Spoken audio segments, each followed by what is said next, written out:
Uma aula em alto mar que incentiva estudantes a valorizar o meio ambiente. A iniciativa é de um centro de educação ambiental de Santa Catarina. Tem uma estação do ano que pinta a paisagem, que muda o cenário.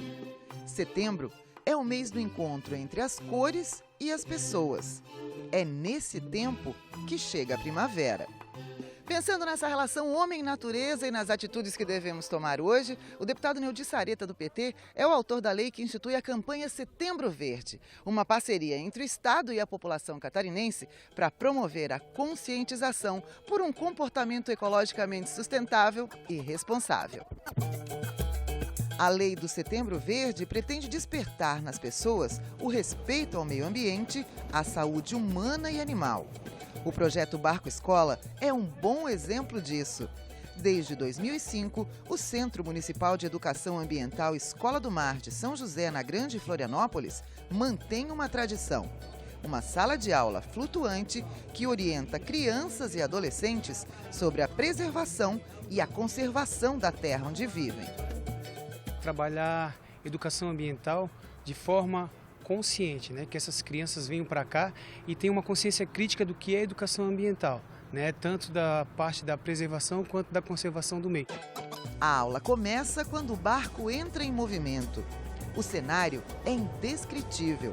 O professor Carlos Henrique conta um pouco da história do local a ser visitado e vai dando, ao longo da viagem, dicas de como agir e respeitar o santuário que eles vão encontrar. A Ilha de Ratones. –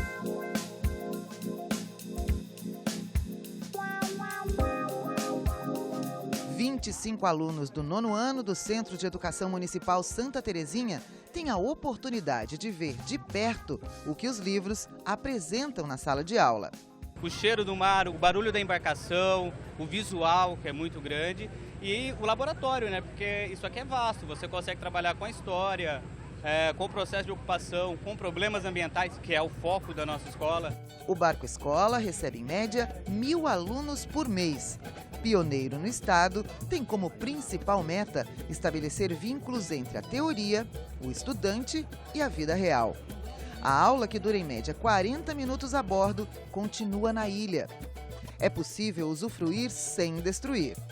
Professores dão orientações sobre a mata, detalhes da paisagem e identificam os impactos da ação do homem.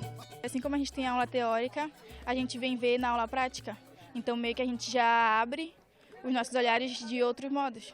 Aqui é diferente, fica tudo mais bonito, a água é mais clara, é diferente. E que assim seja. A intenção é que cada um possa reconhecer o diferente como necessário. E não serão verdes apenas os setembros. São as mudanças de atitude com debates e ações que, com certeza, vão garantir qualidade de vida para as próximas gerações.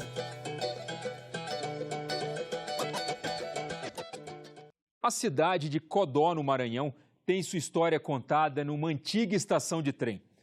O espaço que costumava ser um armazém agora abriga uma exposição permanente.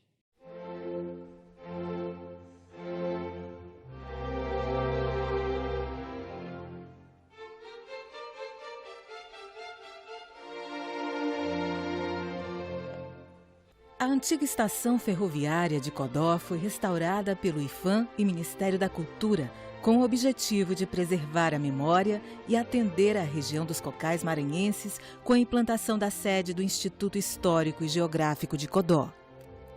A estação ainda está ativa para o transporte de combustível e matéria-prima pela Transnordestina. Todos os dias, às 11h30 da manhã, pode-se assistir à saída do trem. O armazém ferroviário abriga a exposição sobre o processo histórico de ocupação de Codó e exposições temporárias de artistas locais. A nossa visita ao memorial teve um ilustre guia, o deputado César Pires. O que esse lugar representa para o senhor? Olha, representa muito. Primeiro, Maria, que isso aqui eu pegava o trem, na época de estudante, e saíamos daqui, pagava o trem aqui 10 horas da manhã e chegava em São Luís 7 da noite. Hoje, a antiga estação, funciona o memorial. Lá a biblioteca e aqui o memorial. parte da vida de Codó.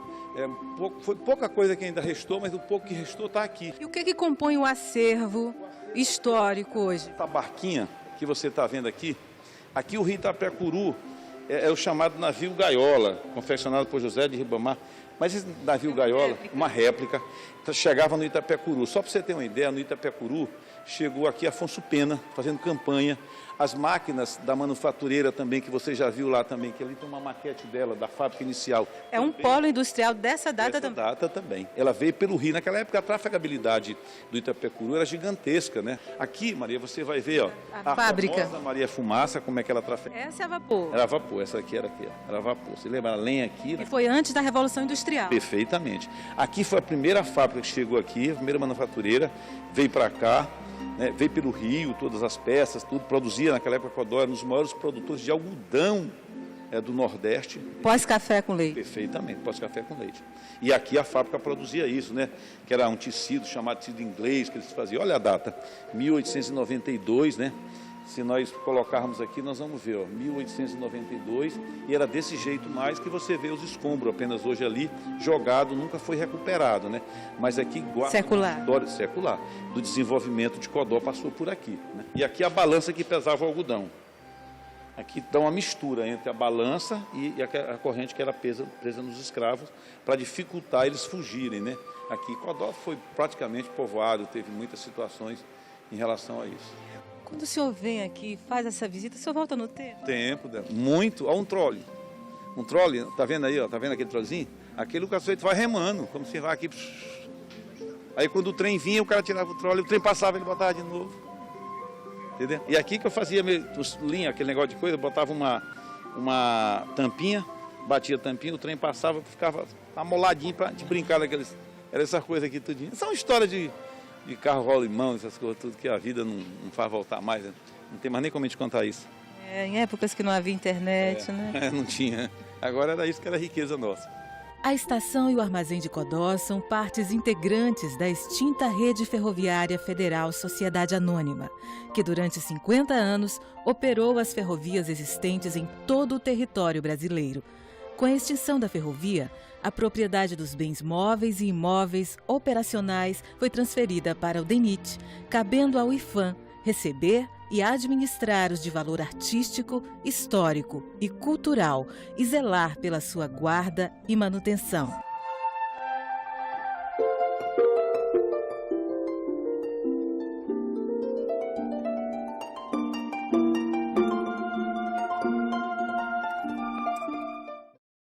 E o programa de hoje vai ficando por aqui. Se você quiser rever as matérias apresentadas, é só acessar a nossa página em senado.leg.br/TV. Obrigado pela sua companhia. A gente espera você no próximo Parlamento Brasil. Até lá!